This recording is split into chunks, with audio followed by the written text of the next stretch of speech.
Quant à la date du vote, je la fixerai le moment venu, mais au plus tard, 4 années après la paix revenue.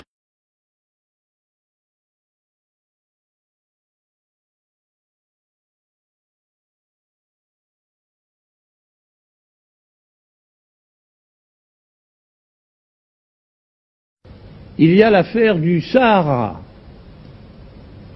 Pour ce qui est du Sahara, notre ligne de conduite, c'est celle qui sauvegarde nos intérêts et qui tient compte des réalités. Quels sont nos intérêts?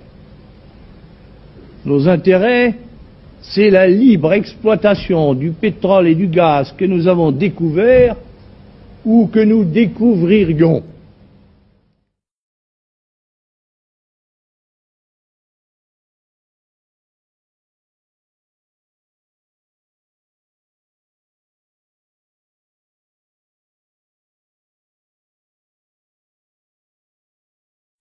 Un an plus tard, De Gaulle consulte les Français par référendum.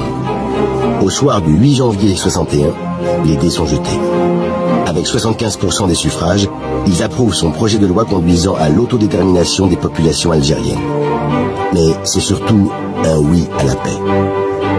Vous avez une opinion, madame, à ce sujet? Oh mon Dieu. Mais pourquoi? Il manquait plus que ça, alors. Mais non, il manque de plus. J'ai voté oui, j'ai voté pour la paix. Moi, ce que je demande, c'est la paix, c'est tout. C'est tout, parce que je peux avoir un jugement dans un an.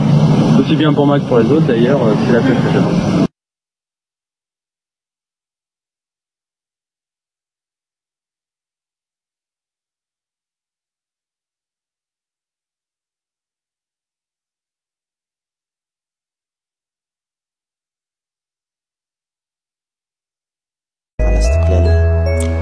حقا الجزائر حصلت على استقلالها، ولكن ظهر بعد 40 سنة أن لم تكن الجزائر دولة، وإنما هناك زمرة من الجنرالات العسكريين والمخابرات هما اللي ماسكين زمام الأمور في الخفاء بدون ما يأخذوا مسؤولية، بدون ما يعطوا حساب، ويستعملون المدنيين ومؤسسة مدنية كظاهرة لا قيمة لها، لأن أصحاب القرار هم العسكريين.